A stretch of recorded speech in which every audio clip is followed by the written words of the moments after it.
Pessoal, bom dia. Bom dia, né? Vamos dar continuidade ao nosso conteúdo aí, que nós iniciamos semana passada, né? Trabalhamos sobre componentes de informática, né? De computadores, né? Hardware, software, periféricos, né? Periférico de entrada e saída, né? Trabalhamos com a unidade central de processamento, com o nosso processador, memória principal, a memória auxiliar ou memória secundária, não é isso? E hoje nós iniciaremos agora propriamente, né? A unidade seria o conteúdo, o segundo item de conteúdo do nosso edital, que seria sistemas operacionais, né? Nós vamos focar no Windows 7 e no Linux, né? O que é cobrado para nós na prova da PM. No último edital ainda tinha o Windows XP, nesse edital agora foi retirado, né? A gente vai trabalhar com o Windows 7. Por quê? Provavelmente o Windows 7 hoje é o sistema operacional da Microsoft, né? Que hoje ele está sendo mais utilizado no mercado. Apesar que nós já temos o Windows 8 e já temos a versão beta do Windows 10, já, né? A versão que já está em teste para ser lançada aí num futuro bem próximo. Tranquilo? O Windows 7 eu creio que todo mundo aqui já teve, né, oportunidade de trabalhar com ele. Alguém, né? Todo mundo que já trabalhou com o Windows 7? Utilizou mesmo que um pouquinho? E o Linux? O negócio que o Core não foi bom para Linux. Geralmente o pessoal trabalha menos com Linux ou tem uma certa resistência, porque ele é diferente, um pouquinho diferente, né? Layout, mas a essência dos dois é a mesma, nós vamos ver isso. Nós temos só alguns detalhes, mas em questão de construção do sistema, né? Em questão de modificação que pode ser feita pelo usuário e outros detalhes aí. Mas a essência, a usabilidade, o manuseio, né? A função dos dois é a mesma. Tranquilo? Então nós vamos trabalhar primeiro com o Windows 7, se der tempo nós iniciaremos o Linux hoje, senão na próxima aula nós iremos trabalhar com Linux. E a prova da PM, ela dá muita ênfase na parte de software livre, né? E o Linux é um software livre. Nós vamos ver, nós temos uma unidade específica que vão trabalhar sobre esse software livre, nas 3 últimas provas, e a prova de assistente administrativo caiu pelo menos na questão de software livre. Ela não caiu uma questão direta sobre Linux e Windows, ela cobrou sobre software livre, diferente das outras bancas. A banca que elabora concurso Banco do Brasil, esses outros concursos aí que a gente está acostumado a fazer alguns exercícios de informática, ela cobra bem diferente. Correto? O pessoal, não sei se chegou a fazer exercício, você reparou isso aí. Beleza? Mas, né, como tem a matéria no edital, nós temos que vê-la um pouco mais detalhada. É o que nós vamos fazer aqui na aula de hoje. Então, primeira coisa, sistema operacional também ele é cobrado. Nós temos algumas questões que nós vamos ver até no final dessa unidade. Nós temos algumas questões que falam de sistema operacional. O que é o sistema operacional? O sistema operacional é um software. Os senhores lembram o que é software? É a parte lógica do computador, não é? É aquilo que eu não posso pegar. Lembra que eu não posso pegar? Isso Márcio, na hora que eu quiser lembrar o que é software errado, o software seria isso, é um programa de computador, né? Ele aqui é a parte lógica do computador, aquilo que eu não posso pegar. É o software mais importante do computador. Isso aí cai em prova, gente. Isso aí é bom a gente ficar atento, tranquilo? Então, vocês não se esqueçam disso. Ele é o software, é o programa mais importante do computador. É quem? O sistema operacional. Ele é escrito na linguagem natural do computador, ou seja, ele é muito complexo. Porque, gente, o sistema operacional ele gerencia todo o hardware do computador. Ele que vai fazer a interação entre nós, usuários, e o hardware do computador. Eu não sei, na última aula eu fiz essa analogia, desse exemplo, senhores. A questão do carro, né? Eu tenho o carro, tenho uma BMW, né? Tem um motorista, mas não tem condições de dirigir, com falta de um combustível, de um item que vai fazer, né? Essa questão da gente poder usar aquele equipamento. Então seria isso, eu vou comprar um computador top, né? Computador lá para fazer edição de vídeo, de imagem, um i7 com 16 GB de RAM, com HD de 2 teras, com a placa de vídeo mais top da GeForce. Mas se eu não tiver o sistema operacional, para que vai me servir aquilo? Vai ser só uma caixa com um tanto de placa dentro. Não é isso? Então o sistema operacional ele faz essa interação. E no sistema operacional nós vamos instalar os demais softwares que vão complementar, né, a minha usabilidade daquele equipamento. Eu vou instalar um pacote de escritório, né, que nós temos o Office, o Word, Excel, ou então o OpenOffice, né, com cálculo, Excel ou Impress, né, nós vamos ver mais à frente. Eu vou instalar um Nero para me conseguir gravar um CD, um DVD. Vou instalar um Skype para fazer uma videoconferência e demais softwares, programas que o usuário necessita utilizar. Mas nós precisamos do sistema operacional, devido, né, Disso aí nós percebemos a importância dele. Então, ele é capaz, como nós falamos, né? Ele administra os dispositivos de hardware. Não é isso que nós falamos, acabamos de falar aqui agora? Ele vai instruir o computador e fazer funcionar cada item de hardware disponível. Geralmente, quando você colocou um pendrive, o pendrive é um hardware, não é isso que nós vimos? Você inseriu o pendrive, vocês já perceberam que o computador ele começa a fazer a leitura daquilo ali? Quem faz a leitura daquilo é o sistema operacional. Ele acha o driver, lembra do driver? Não é isso? Ele acha o driver daquele dispositivo e instala ele para a gente poder utilizar. Ele monta o pendrive, né? E nós conseguimos verificar os arquivos que tem dele. Isso com qualquer outro equipamento. O equipamento que eu pluguei no computador e eu não achei o driver dele, o que eu vou fazer? Geralmente nós vamos no site do fabricante e fazemos o download daquele driver, daquele software, daquele programa que faz a interação entre o usuário, né? Entre o sistema operacional e o hardware do computador. E ele também, né, tem outra situação importante. Ele que vai falar para o computador como é que eu vou armazenar os dados. Armazenar e recuperar os dados no disco. Correto? Então, é outra função. Como eu falei com os senhores, ele vai trabalhar toda essa questão de interação entre o usuário. E dos itens principais é a questão dos dados que eu vou inserir ali. Né, as informações que o computador vai trabalhar. Ele dá suporte a outros programas, que eu falei com os senhores, né, que eu vou instalar outros programas para a gente estar trabalhando isso aí, e interface entre o usuário e o computador. Né, uma interface até muito amigável, se a gente for avaliar. Né, não é isso? Vocês veem que ele é todo, né, a janelinha, né, já aparece todos os arquivos, já tem, no caso do Windows 9, tem o menu iniciar, né, na barra de tarefas ali, eu cliquei, tem um submenus, então fica muito, bem autoexplicativo, vamos dizer assim, é muito fácil, muito interativo. E o Linux não é muito diferente. Né. O desenvolvedor, né, o Linux, como nós temos vários desenvolvedores, porque ele é um software livre, mas todas as interfaces dele a gente percebe que ela é bem semelhante à do Windows, nessa questão de trabalhar esses acessos. Né? Então, aqui nós temos o conceito, então, é o que nós acabamos de falar. Esse aqui nós vamos passar. Agora nós vamos trabalhar diretamente com o Windows 7. Tranquilo? Então o sistema operacional ficou tranquilo, gente? Isso é importante, o sistema operacional. É importante os senhores darem essa devida atenção, porque nós já tivemos várias questões no concurso da PM que trabalhava esse assunto, essa temática. E ele é muito simples. É um software, é o software mais importante do computador e ele trabalha o quê? Né? Essa interface, ele vai fazer essa interação entre o usuário, né, e o computador e o hardware. O hardware não funciona sem um sistema operacional. Tranquilo, gente? Beleza? Então, sistema operacional, né? Agora nós vamos falar de os sistemas operacionais que são cobrados no edital, que são os principais hoje no mercado. Né? Mas pode ser que lá na hora pergunta a questão do sistema operacional. Nós temos o Windows, não é isso? O mais comum, o Linux, que nós já falamos aqui. Quais outros exemplos vocês podem falar aí de sistema operacional? Fala aí, gente. Hã? Não, o XP é um Windows. Né? Dentro do Windows você tem as versões do Windows. Você tem desde lá do Windows 3.11, né? A Microsoft começou com o Microsoft DOS, não é isso? O DOS era, né, modo texto, não é isso? Nós temos o sistema operacional modo texto, modo gráfico, nós vamos ver lá no Linux. O Linux trabalha com os dois. O Windows hoje ele tem, né, o prompt do DOS para a gente fazer trabalhar com algumas linhas de comando. Mas o usuário convencional nós trabalhamos só no ambiente gráfico. Né? Um ambiente usuário leigo, convencional, que não tem que desenvolver, não tem que trabalhar, nós trabalhamos no modo gráfico. Então nós temos o Windows e todas as suas versões, né? Então um sistema operacional com várias versões, desde lá do 3.11, Windows 95, 98. Alguém trabalha com 3.11 aqui? 95, 98? Ó, eu acho que eu estou velho demais, foi 3.11, ninguém, né? Já ouviu falar, ou às vezes nem ouviu, né? O 3.11 ele é bem um pouquinho antigo, ainda é instalado com disquete ainda, né? O 95, 98 foi ainda. 98, 95, 98 já começou, né, a transição para o CD-ROM. Aí veio o Millennium, o Windows Millennium, depois o Vista, o 7 e o 8. Agora nós temos o 10, que está na sua versão beta. Temos o Linux, né? E sistema operacional, gente, vamos lá, vamos ver se vocês estão bons mesmo. O da Apple, né, o macOS, né?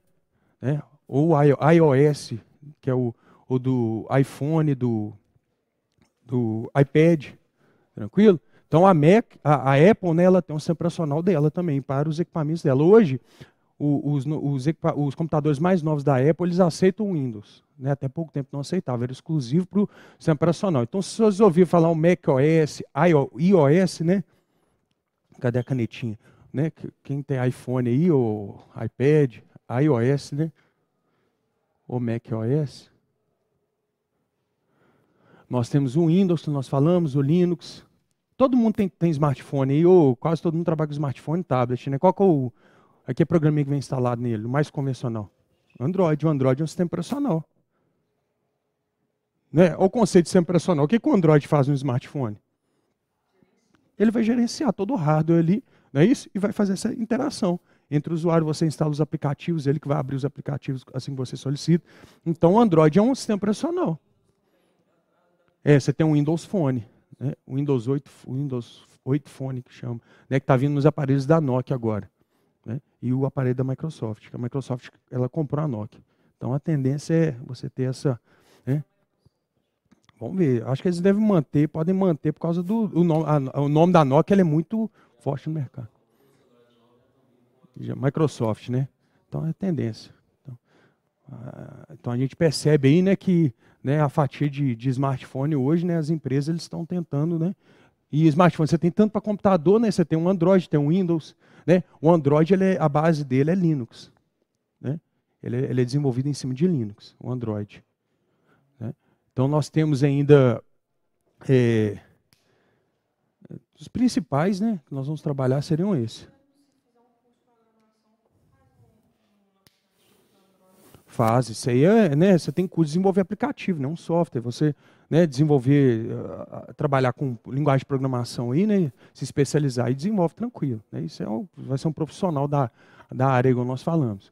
Tudo isso que nós estamos vendo aqui são pessoas que, né, se habilitaram, estudaram ali e conseguiram desenvolver. Né. Lógico que você pega um cara que vai trabalhar na Microsoft, um profissional que vai trabalhar na Google, no Facebook, é um camarada mais, né, diferenciado, um cara que se habilitou, um cara que tem um diferencial, né, nessa área de programação, nessa área de TI aí. Mas aí qualquer um de nós que quiser se habilitar é só, né, como qualquer outra profissão, só mandar brasa. Tranquilo? Não, às vezes, geralmente a gente vê, né, até meio por filme, ou algum amigo que trabalha numa empresa grande, multinacional, dependendo da demanda, o camarada ele fica mais atribulado e mais complicado. Ainda mais isso aqui que o camarada ele tem que desenvolver, depois tem que testar, retestar, né? Porque a partir do momento que você solta no mercado o programa, se ele começar a dar bug, né, ele mancha a imagem da empresa, o cliente, né, o consumidor não vai querer. Né? Tanto é que até os programas já conceituados, igual nós vamos ver aqui no Windows, o fabricante, a Microsoft, ela lança o Windows, vende, né? Nós adquirimos. Como é que eles fazem quando o Windows começa a dar erro? Começa a dar os bugs, né? As atualizações. É como se fosse um recall, né? Só que o carro, quando dá o recall, você leva lá e faz. Imagina, todo mundo tem que ir na loja para fazer isso. Então a Microsoft já manda atualização automática que ela já corrige essas falhas, esses erros. Principalmente erros de vulnerabilidade detectados, né? Porque nós temos os crackers, né? Nós vamos ver também na parte de segurança os hackers e os crackers. Né? O hacker, nós utilizamos o termo incorretamente. O hacker é o camarada do bem, né? O hacker ele vai tentar achar vulnerabilidade. Toda grande empresa eles têm um hacker, eles contratam. O cracker é o indivíduo que já utiliza, né, dos conhecimentos, né, ele tem um conhecimento muito apurado, que é o que nós estávamos falando aqui, e vai tentar achar vulnerabilidade para tirar proveito disso. Né?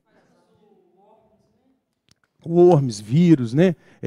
Cavalos de Troia, temos vários. Né? Nós vamos ver na parte de segurança, é muito interessante, bacana.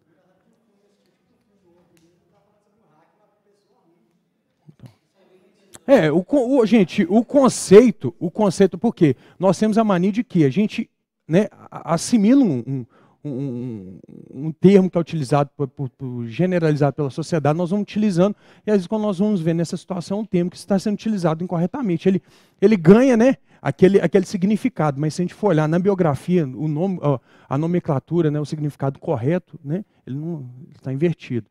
Então, se a gente for avaliar o hacker, né, ele é um profissional que trabalha, ele vai tentar invadir o sistema, só que ele tenta invadir o sistema quando ele é contratado para isso, para tentar achar vulnerabilidade. A Microsoft tem hackers que trabalham com isso, mas são contratados, acham vulnerabilidade. Quando ele acha vulnerabilidade, né, seria a contra-inteligência, né, nos órgãos de segurança.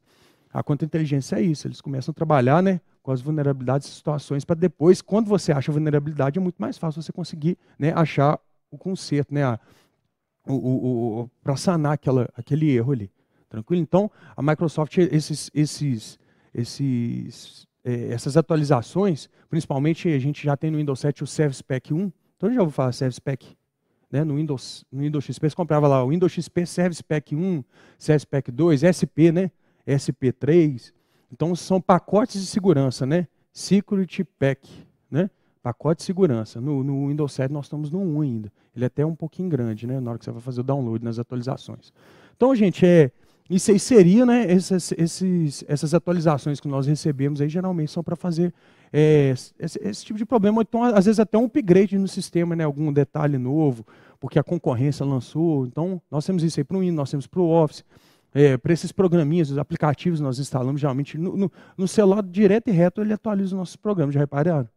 Ou é para atualizar, né, por causa de interface, WhatsApp, Facebook, acontece muito isso. Você atualiza, você vê que muda a interface, não é isso? Agora, a maioria das vezes também é para esses problemas de vulnerabilidade, né, parte relacionada à segurança. Como assim? Ah, para telefone, desculpa, entendi. Pessoal, nós vamos trabalhar essa parte na unidade, no item 7, né, do edital, mas só adiantando. O antivírus, na realidade, ele é um paliativo. Né? Ele é um paliativo. Nós primeiro temos que trabalhar com o quê? Quais arquivos eu vou abrir? Um arquivo confiável? Abrir e-mail, mensagem que eu recebo anexo? Não é isso? Por isso que é interessante, nós vamos conhecer quais os tipos de, né, de programas, né, que causam essas vulnerabilidades, que causam ataque ao nosso computador, aos nossos arquivos, e o antivírus é o paliativo, ele vai sendo atualizado, porque quem desenvolve o antivírus, ele identifica esses vírus, né, hijack, ele identifica o worm, né, cavalo de Troia, e vai colocando as soluções.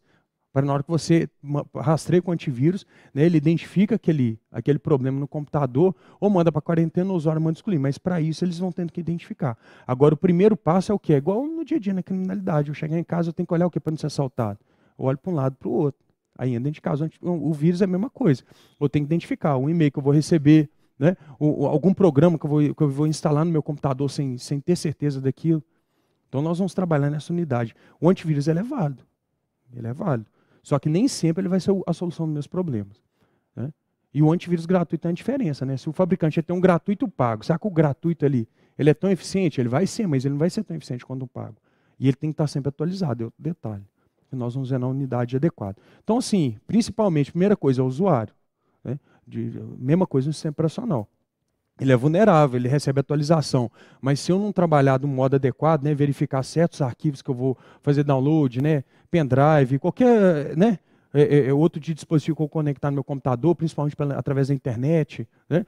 Então, se eu não tomar cuidado, principalmente hoje, o usuário costuma baixar muito arquivo ponta a ponta, né, aqueles torrent, o pessoal que usa aqueles programas que você consegue baixar arquivos, né? Principalmente arquivo de programa pirateado, de música, né? Que música, na realidade, você tem que pagar, né? A gente teria que pagar o direito autoral. Quando a gente compra a música, você está pagando o direito autoral a gente costuma baixar muita música na internet aí, né? A gente não, né? Outras pessoas aqui, nós não fazemos esse tipo de coisa, né?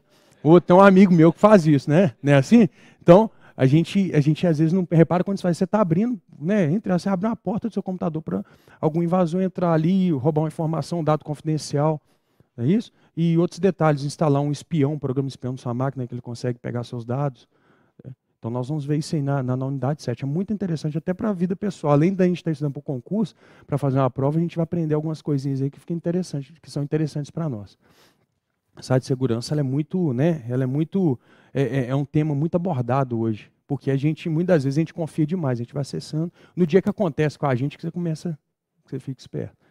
Geralmente acontece com as pessoas, a gente acha que nunca vai acontecer com a gente, mas esses cuidados eles são importantes, principalmente quando a gente está trabalhando com Windows. O Linux ele é muito mais seguro nesses quesitos. Nós vamos ver o porquê na hora que nós trabalhamos no Linux. Né? Então, o Windows nós temos várias versões. Né? Nós temos a versão Windows 7 Starter, o Home Premium, o Professional e o Ultimate. Qual que é a diferença entre cada uma? Né? A principal diferença, né? Cada uma ela vai ter uma funcionalidade. O Ultimate é a edição mais completa, né? Ele já trabalha, você pode inserir no domínio de rede, você pode trabalhar em rede. O Windows 7, por exemplo, o Starter, quem compra notebook, ele costuma vir muito notebook no computador, quando né, ele vem com o Starter, ele é bem restrito. Para você ter ideia, a gente não troca nem papel de parede nele. né, quem já comprou o computador com Start. Então, assim, por que disso, gente? Porque cada um ele vai se adequar de acordo, né, com o usuário que vai adquirir. Pô, eu compro um netbook. O netbook não é um computador, é o computador mais restrito, ele é um computador mais, não vou dizer mais lento, né? É um computador menos potente, né? É um Atom, geralmente vem com 1, 2 GB de RAM, então é um computador para coisa mais básica. Eu vou trabalhar o quê? Eu vou acessar uma mensagem de e-mail, vou trabalhar um editor de texto, não é isso? Word, um Excel, não é isso? Então, o que acontece? Ele é ideal para netbook, para aquele usuário que faz, trabalha com, né? Exige pouco do processador do computador. O home premium já é para residências, né, ou para uso residencial, um computador um pouquinho melhor. E nós temos aqui o Professional, que trabalha tanto no ambiente doméstico quanto no trabalho, né, escritório. Ele já tem mais algumas funcionalidades mais voltadas à questão de rede. Né? E o Ultimate ele é um pouco mais pesado, ele tem mais funções. Então, quanto mais, né, eu preciso, quanto mais funções eu tenho na versão do sistema operacional, ele vai exigir mais do computador. Então, ele é muito mais voltado a essa questão de uma máquina, né, que eu vou adquirir, qual marca eu vou adquirir? Né? A questão de preço, eu quero pagar mais caro ou mais barato? Né? E a própria questão de recurso. Se eu vou colocar meu computador lá em casa, para que eu vou precisar de inserir num domínio de rede? É isso? Eu trabalho na rede, né? Nós vamos ver esses conceitos também mais à frente. Eu trabalho na rede porque eu tenho um Wi-Fi lá em casa, que eu vou conectar vários equipamentos. Eu não vou precisar gerenciar essa rede, como eu não preciso gerenciar a rede de uma empresa. Correto? Então, assim, a gente trabalha nessa questão de diferenciação de preço, que à medida que eu vou, né, descendo nessa escala aqui, aumenta o preço, não é isso? Né? Aumenta o preço e as funções também. Eu pago mais caro, mas eu pago mais caro como se fosse o exemplo do carro de novo, né? Eu comprar o carro 2 portas, né, básico, eu comprar o carro completo, 4 portas, com computador de bordo, carros, né, só falta falar, né, tem tudo. A mesma coisa aqui, você vai ter uma versão mais elaborada. E uma diferença aqui neles aqui também é que o Windows Start ele é o único que é 32 bits. Todos têm a versão 32 bits e 64 bits. É isso? Olha lá, o Start é o único que está disponível 32. A arquitetura 32 bits e 64 bits. A 64 bits ela aproveita mais, né, a capacidade do computador. A arquitetura do sistema operacional que ela é idealizada para você instalá-la num computador que tem no mínimo 3 GB de RAM. Tranquilo? Porque se eu instalar a 32 bits num computador de 4 de RAM, ele não utiliza toda, né, a capacidade máxima. É um sistema mais simples. Correto? Então, grosseiramente dizendo, seria isso. 32 bits para computador mais simples, computador mais, né?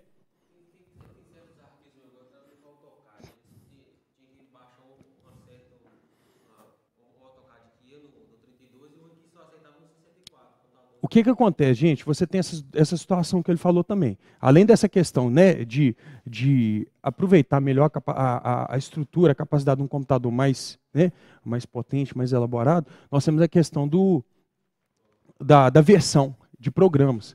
Quando eu vou instalar um Windows 32 bits, o Linux também acontece com Linux, o sistema operacional 32 bits, eu tenho que baixar o programa para 32 bits. Se eu vou instalar um programa para 60, um programa no o Windows ou o Linux é 64 bits, eu tenho que baixar a versão do programa ou comprar, né? Se for comprado, para 64 bits. Você tem essa diferenciação também. Porque a arquitetura do sistema operacional, a parte de desenvolvimento dele é diferente um do outro. A aparência é a mesma, mas ele aproveita melhor a parte gráfica, não é isso? Porque o meu computador de 4, 8 GB de RAM é um computador que ele vai trabalhar, né, de forma mais rápida. Eu vou poder, né, trabalhar mais a parte gráfica, eu vou ter uma placa de vídeo melhor. Então, acontece com sistemas que nós vamos instalar. Quando vocês forem em sites que vocês baixam o programa, geralmente tem alguns sites que eles já perguntam. Né? Eles identificam lá, eles colocam geralmente, né, 30, então eles colocam x86, né, ou x64. Né? x86 para 32, o 64 para 64. É a questão do processador. É o processador que suporta, tem processador que não suporta 64 bits. Né? Aí você começa a ver o processador que vai aproveitar, vai ter um desempenho melhor. O sistema operacional, a mesma coisa. Deu para entender, gente? Acho pouco provável, né, a linha da prova da PM cobrar uma coisa muito específica, mas se citar num item lá, os senhores conseguirem diferenciar, né, essa questão e até importante essa colocação aí. Pode ser que seja até uma questão de pegadinha, essa questão relacionada ao programa. Né? Se eu vou baixar um programa para o Linux, programa que eu quero trabalhar no Linux, eu tenho que baixar ele para o Linux. Se eu tenho Windows, eu tenho que baixar a versão Windows. E dentro dos sistemas operacionais, ainda eu tenho que ter essa diferença, o Windows 32 bits ou Windows 64 bits. Além da questão de versão, né? Tem vezes que você vai baixar lá, principalmente Drive. Drive acontece muito isso. Eu tenho que entrar lá. Qual que é o meu sistema operacional? Windows. Mas qual versão do Windows? Windows 7, Windows XP, Windows Vista. Aí coloquei o Windows 7. Beleza, Windows 7 32 bits ou 64 bits? Onde que eu vou ver isso? Eu clico o botão direito em cima do meu computador, sabe o íconezinho do meu computador? E vou em propriedades. Ele vai abrir uma telinha, naquela tela fala lá qual que é a versão do meu Windows, se ele é 32 bits, 64 bits, quanto que eu tenho de memória. Não, ele já fala todas essas questões do seu computador. Tranquilo? Fala o nome da máquina na rede, ou o nome que você deu ela quando foi instalada, etc. A área de trabalho. Agora nós vamos começar a trabalhar os componentes, né? As partes do Windows, do Windows 7. Pessoal, eu vou mandar esse material para os senhores hoje, que eu estava terminando de dar uma lapidada nele. Tem um copinho aqui, ó. Isso é interessante o quê?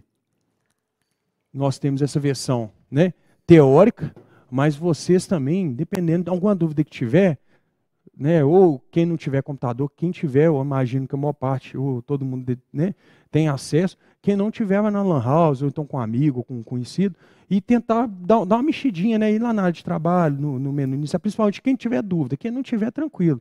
Porque o Windows 7, como eu falei, como nós já trabalhamos com ele, né, mais intensamente, o pessoal aí, ou no serviço, ou no ambiente doméstico, até para estudo, então a gente já tem esse contato nessa maior parte desses itens que nós vamos ver aqui, ou na totalidade. Agora, alguma dúvida, nós vamos estar à disposição para esclarecer. Né, eu vou até deixar um e-mail e telefone para os senhores aí, para o WhatsApp hoje.